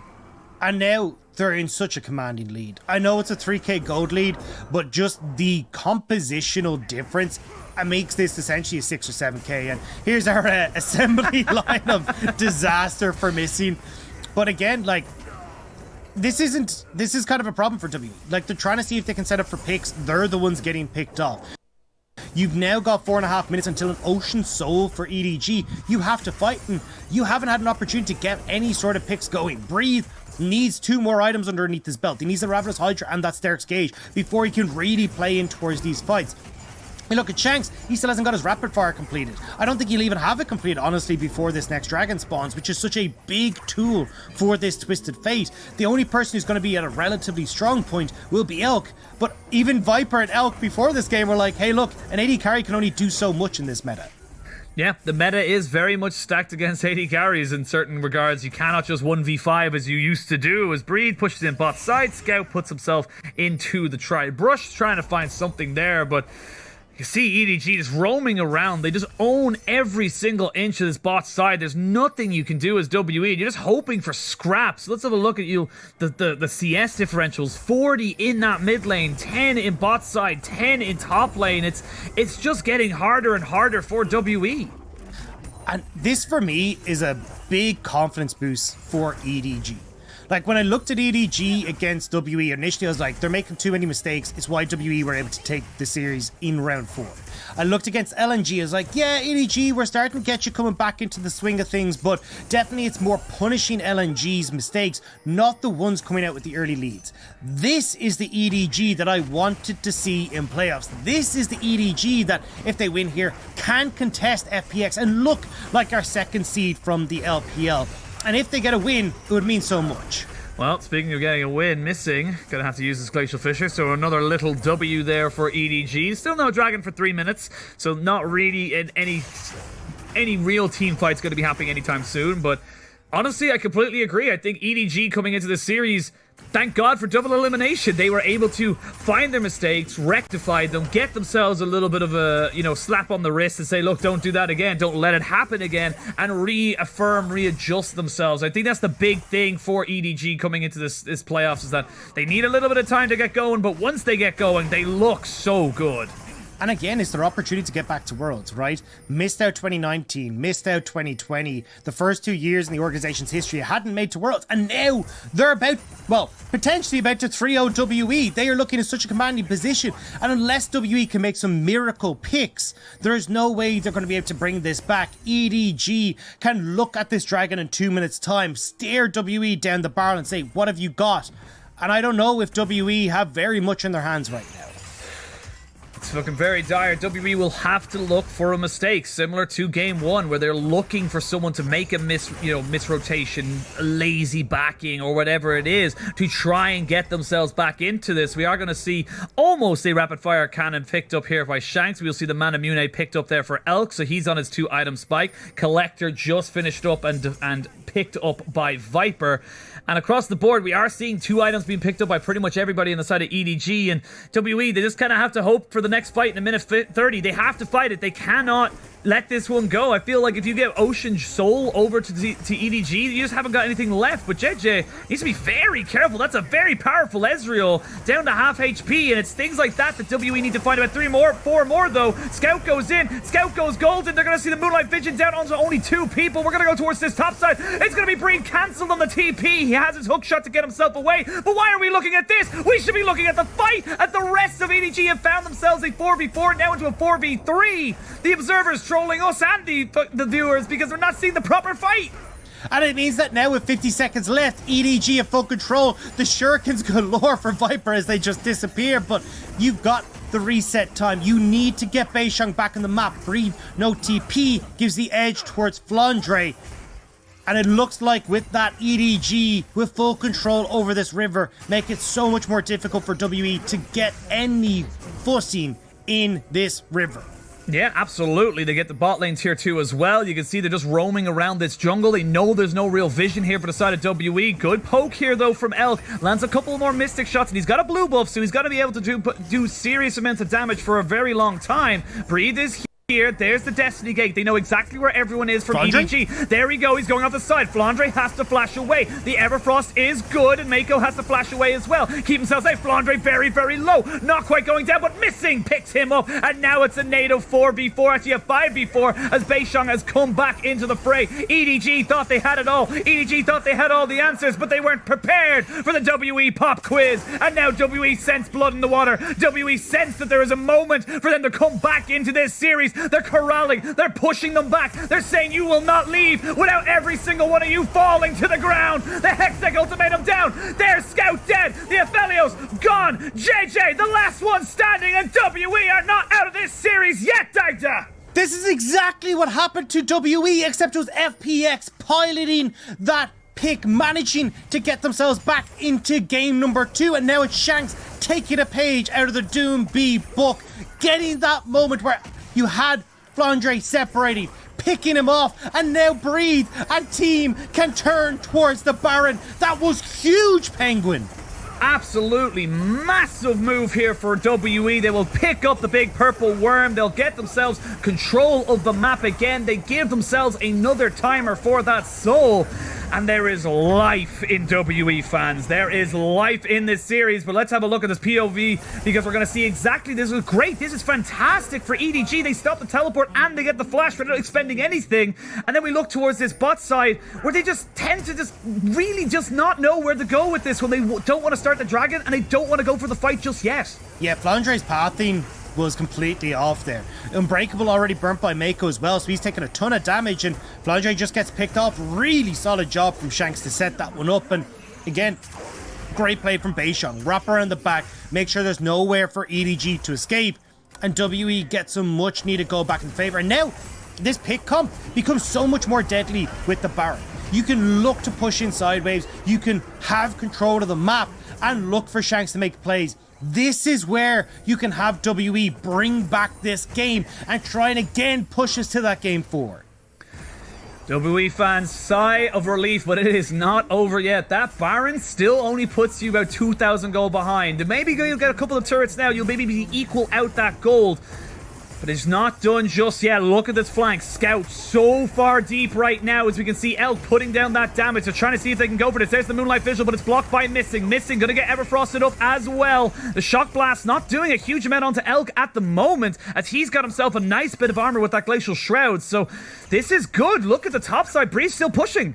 Yeah, exactly. They had Breathe kind of teeter over for a second, but he doesn't have to join, so getting damage on this top lane turret. Now you should be able to crack up mid with 2 members of EDG here.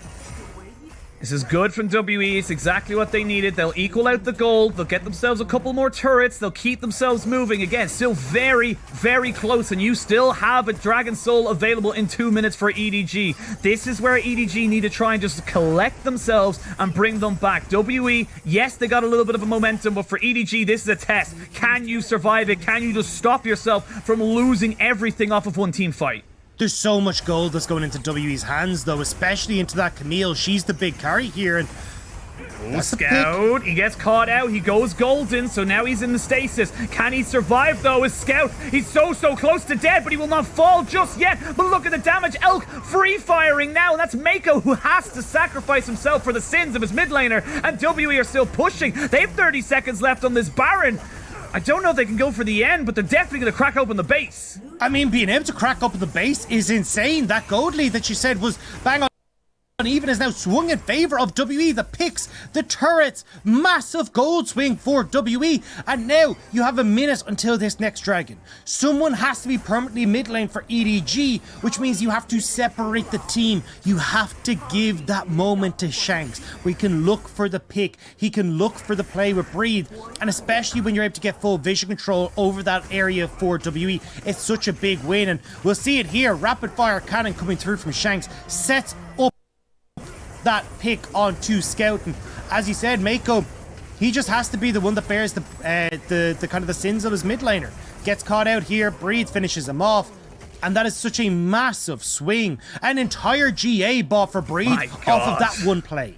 That is insane, and you can see now these extra gold, these kills, this map pressure, it's doing a lot for WE. It's not over just yet. TP from Scout from the base, going to put himself here. 30 seconds until this dragon spawns. We have got 3 items for the Ezreal. You're still waiting for that 3rd item here for Viper, so he's not really at a big power point just yet. No Baron to trade, as EDG just push themselves in mid lane. They're looking to say, look, we can push this in. We can look to try and end this one up if it ends up going that way. WE, though, catch themselves someone looking a little bit too close to the sun. JJ does lose his stopwatch now, and this is going to be a little bit more difficult for EDG. WE doing a great job of just keeping them at arm's length, putting in those mystic shots. We go forward. Scout tries to find somebody, can't find Elk, has to use his Hextech ultimatum now on an unopportune target, and Elk is free firing. They're going to try and get onto Viper. Viper forced to use his cleanse and get himself out of this fight. Hextech ultimatum into the GA. That's Breed. Going to be respawning very, very soon. This dragon down to about 3,000 HP. Is it a bystander? But there's Flandre right on the Shanks. Dragon taken away, so no soul. But there's another kill back on top of this. Look at Elk. Look at him. He's over the side of the wall. He's just trying to do this one. Goes in with Breed, but not quite able to find it. EDG have enough damage. They have to be careful, though. Scout's so low. This is all on Elk. He goes forward. One more Q, one more auto attack. Not quite able to find it. JJ goes forward to defend his mid laner, and now we reset Viper versus Elk, and Viper's got his fangs out. They will get the ace, they won't get the dragon, and they will keep surviving in this series. We saw this in game number 2, the very end. EDG in this exact same position at Dragon find the kills and find those picks to stop WE in their tracks. Now, this was messy. Scout tries to go in here and manages to get onto Missing, but Breathe is caught between a rock and a hard place. Shanks goes onto Viper in the back line, but there's no one to follow up, especially as Viper cleanses away. And you're just missing these opportunities for anyone to follow up with Shanks. He's got so many gold cards onto the back line, and while this is all going on, the fight in the pit for Dragon's raging. And WE just don't have enough damage left in the tank. The team fight composition's on EDG's side, and no matter how much Elk pokes and prods, there's just so much more available on EDG's side. Massive move, though, for Beishong, getting that dragon. Stops the soul from going over again and just keeps WE alive.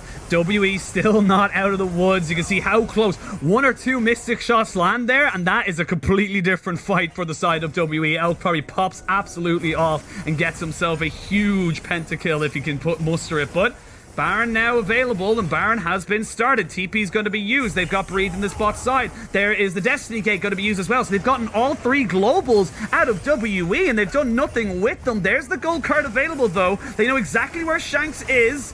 And with the Crescendum, they're able to keep everybody away. Put down that little turret and push it in. But Super Minions are still pushing.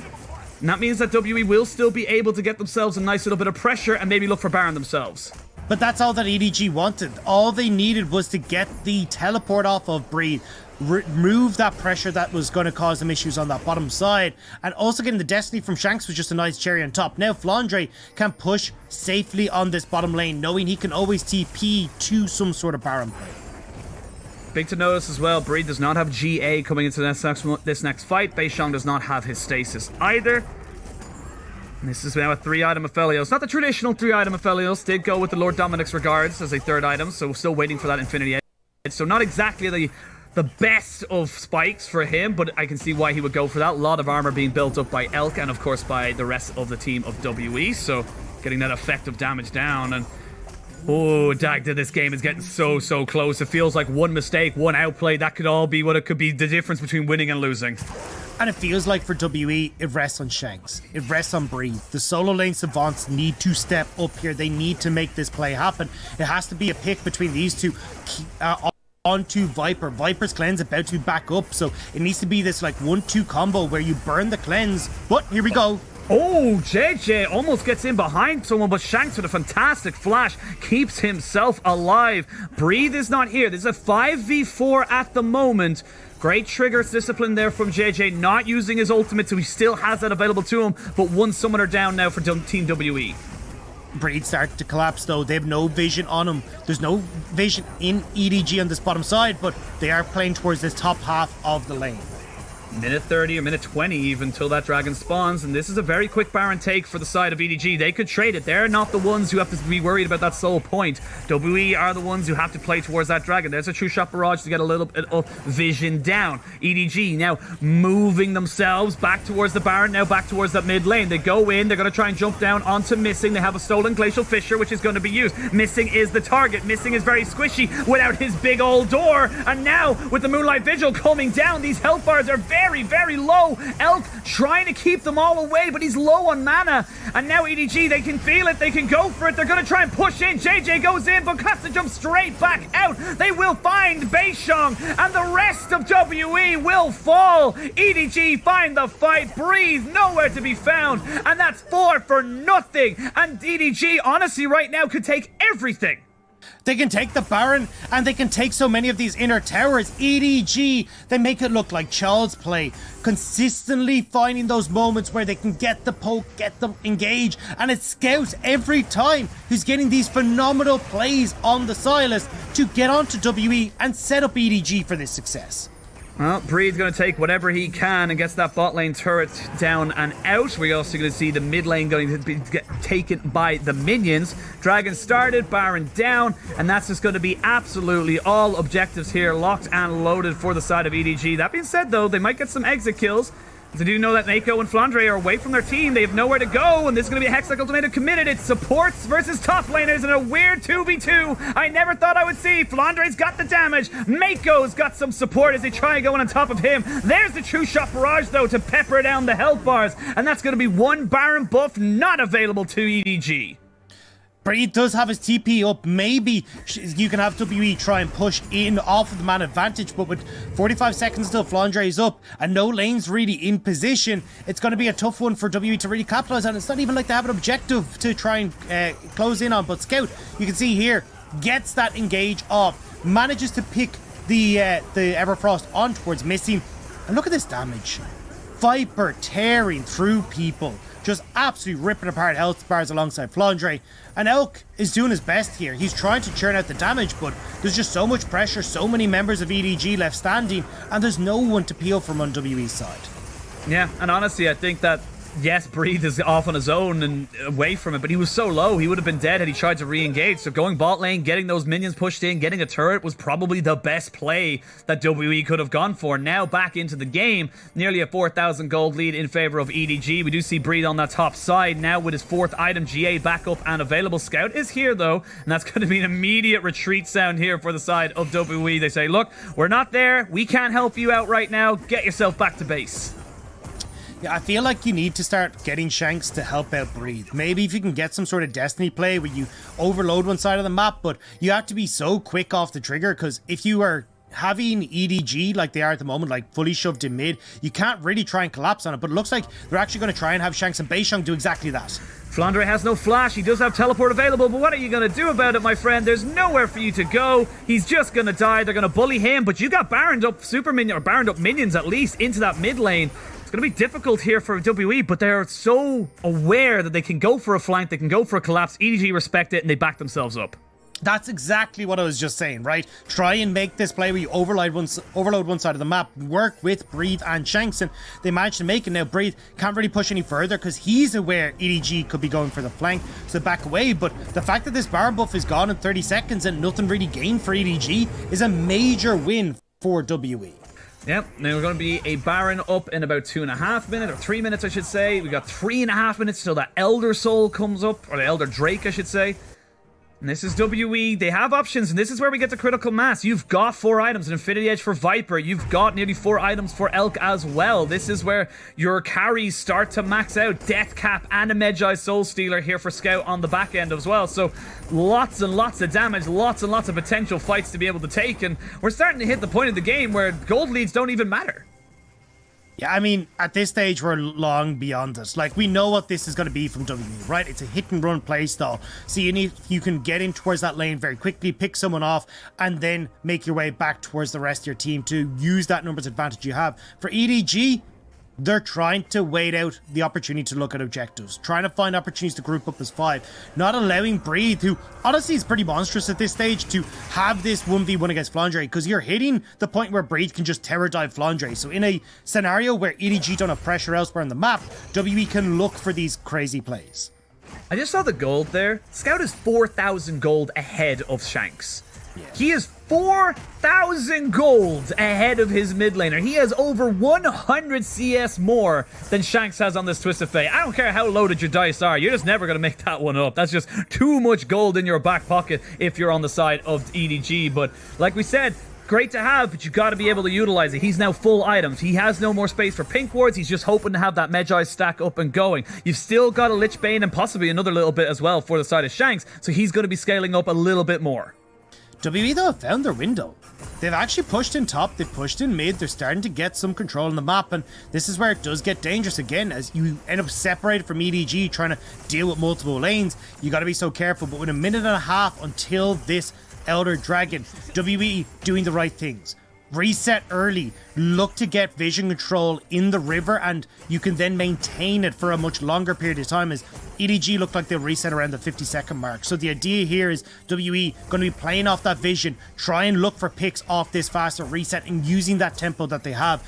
Looks like they're going for a 1-3-1 first, as EDG will start to push in this mid lane.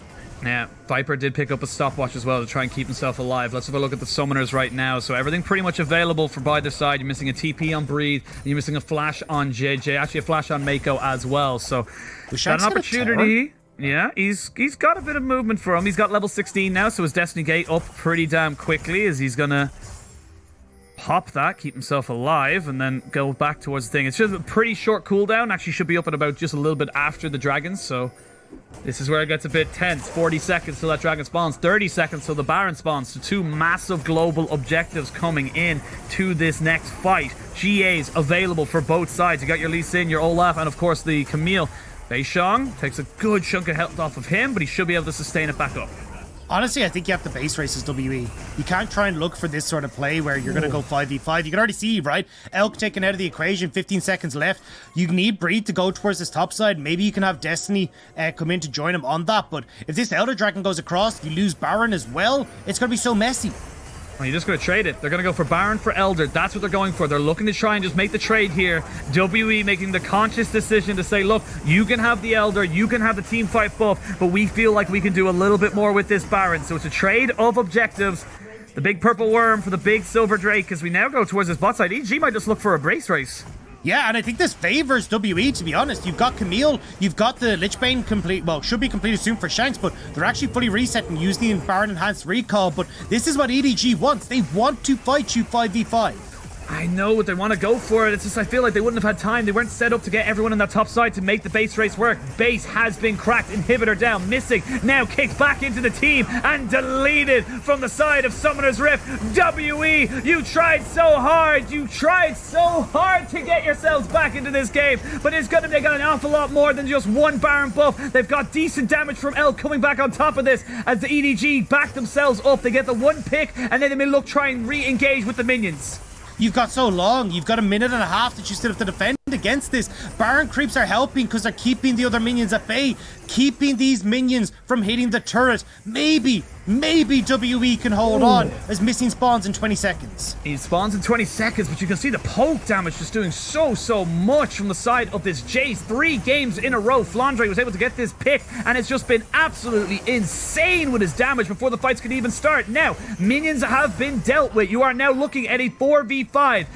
The Braum should be respawning very soon as they look to try and go for this fight. Scout fishing with a hook, not going to land anything just yet. There's the Everfrost down as he get a lot of damage on the Beishong. They're looking for this fight. JJ has to get himself back down. He cannot go for this fight just yet. We're going to see Missing jumping in front of Elk. He knows that if Elk falls, this game is all but done. They don't have the resets just yet. As we go forward with it, there's a good Shrelda's Grudge proc onto 4 members of EDG, and now they're kind of running away. Now they don't want this fight. They have the Elder, but they don't have the health bars. As we can see, Shanks Breed going forward to try to find this fight. As they look for it, the Glacial Fisher is there. The Breed has gone into GA. They're going so far forward. They're trying to get on top of JJ. But look at Flandre. Look at Viper. They're just putting down the damage. There's nothing to do. It's Elk versus the world. But there's an Elder buff on this team. I don't think he can do it. It's 3v2. Elk tried his very best, but no, he cannot. He will not. And EDG will take the fight. Triple kill for Flandre. 3-0. EDG will mark their ticket to Worlds and have a date with FBX in the LPL Summer 2021 Finals. EDG, with the last few seconds of their Elder Dragon, will find the fight against WE, take themselves towards finals, find themselves on that ticket, on that plane towards Worlds, and what a phenomenal 3-0 from this squad. Great play from both squads, and like I said, similar to the FBX series, this does not do justice to how well WE played. They looked like they could have had it in game 2. EDG fought back. They looked like they could have maybe changed it around in game 3, but EDG just too strong. And now we look forward to next week, our top 2 teams in the regular split fighting off in a best of 5 for that #1 spot, that LPL championship. Next Thursday, FBX versus EDG. My God, that is a juicy final. And I think what really showed in this series was the veterancy of EDG being able to trump the inexperience of WE. In game number 2, we saw where WE had this opportunity to fight back. If they played towards where their composition was strong, they should have been able to close these out, but EDG keep the cool heads. They don't pull the trigger too quickly and they find the victory. Game number 3 here, WE had defended. They'd shut down EDG, they pushed them back, they'd successfully done the impossible, and then they take that step too far forward. They tried to fight